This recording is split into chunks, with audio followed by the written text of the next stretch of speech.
What's up from 50 States My Way? It's Ashley and Ryan, and we are officially in South Dakota. We stopped in Hot Springs for the first night and did an amazing spa soak at the Moccasin Mineral Springs. We'll put some pictures. We didn't do any video, but we'll put some pictures here in the video. But why we came to Hot Springs was to see the Mammoth dig. So we're gonna go inside and check it out. Like, subscribe, and comment down below because this is gonna be a great video.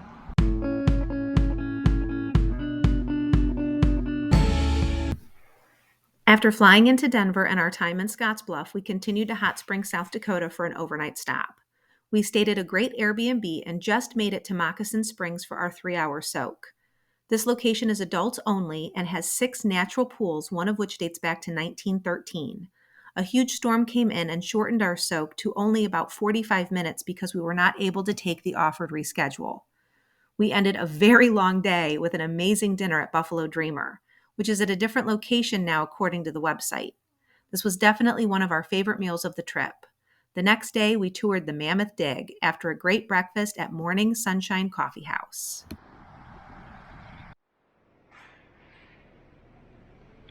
You walk in and there's a nice gift shop. There's going to be an exhibit museum, the bone bed back there, which we're super excited about. And then the first thing you do is you go into a theater to see a video, which obviously I won't be filming. It plays on loop. And we'll explain a little bit about what we're here to see. We just finished watching the video and learned that this is actually a giant sinkhole that not just mammoths, but animals from the area died and basically couldn't get out and were drowned, and it just collected the bones over time and then filled in and was discovered in the 1970s by a guy who wanted to build a housing development and started to bulldoze and recognized, oh wait, this is bigger than what I thought. It is an active paleontological site, so they're constantly still digging and everything is kind of left here for people to see. You can even do summer camps where kids can come and learn to dig. How cool is this? All of the different rock layers.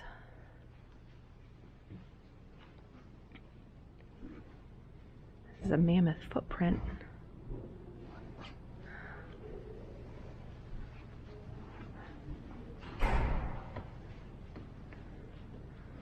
Now it's dirt, but as we turn, oh my gosh, look, here's one of the tusks and the bones.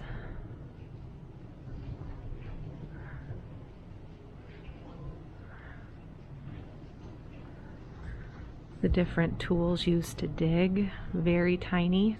This is like active Jurassic Park, only no dinosaurs. Wow. Oh, look at this one right here.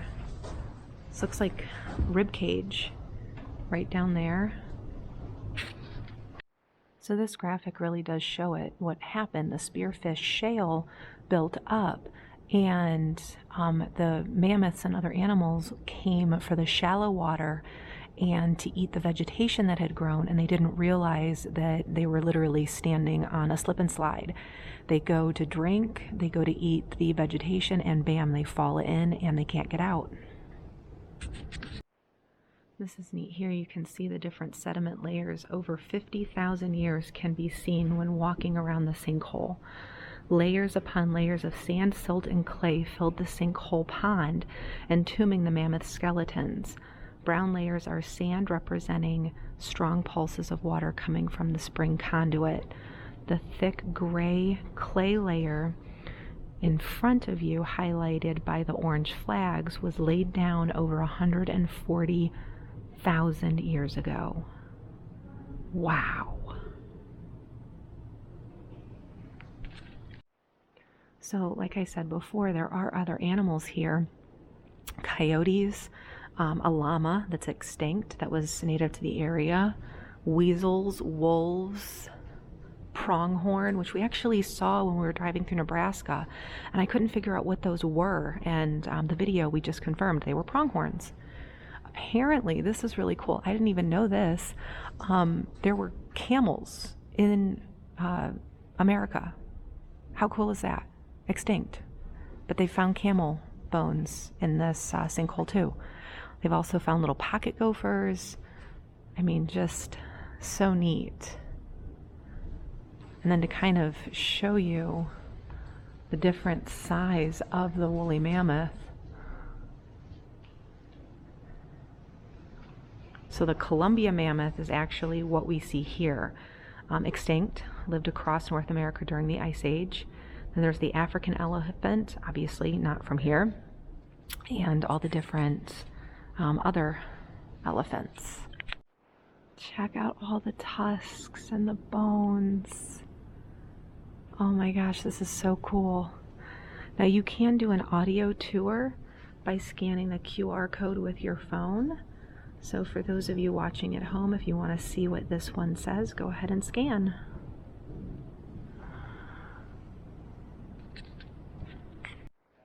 Mammoth skeleton found so far, and based on the measurements of his teeth, he is also the oldest at approximately 47. This skeleton is nicknamed Napoleon, and nearby at Flag 14 is one of the most well-known preserved skulls found to date, with another one just upslope. Both of these specimens are the only two skulls that have both tusks still attached. When excavation continues around Napoleon, it may be determined that this skeleton also has two tusks remaining in the skull.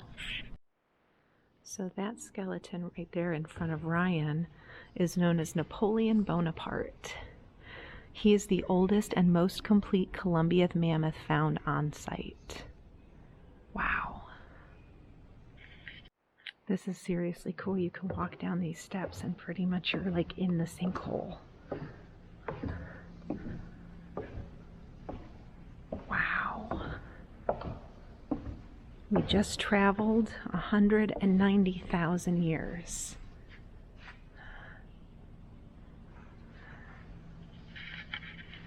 Definitely have to check this place out. Run 50 States My Way. Really, really cool.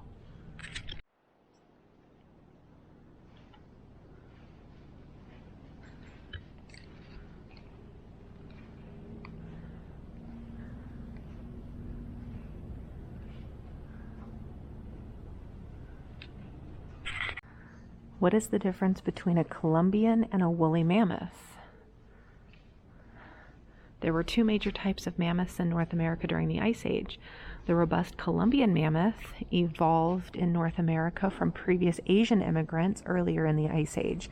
The woolly mammoth evolved in northern cold environments of Europe and Asia and had a dense, long fur coat. Tusks were long, highly curved, but not all that significant in diameter.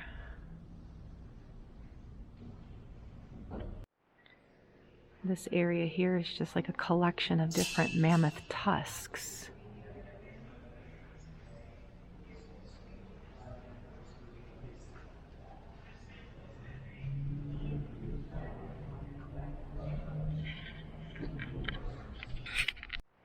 For fans of Game of Thrones, this is cool. Apparently, dire wolves did exist.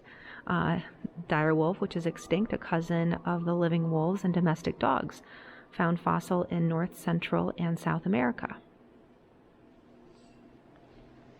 This big guy right here is a sloth, the ground sloth. There are no living ground sloths. Their distinct relatives include the much smaller tree sloths. Fossils are found only in North America. And then I know what this one is. This is a saber-tooth. Also extinct.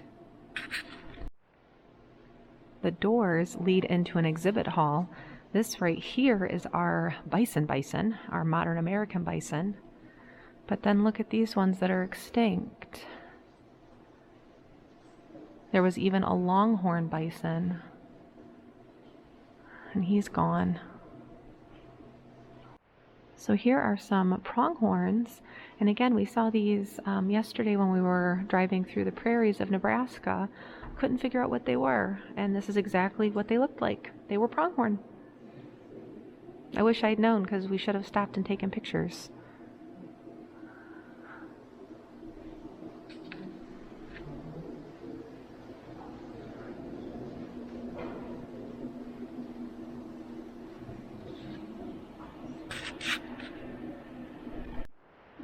Something to note that we were not aware of, behind me at the Mammoth Dig site is a little like snack shack.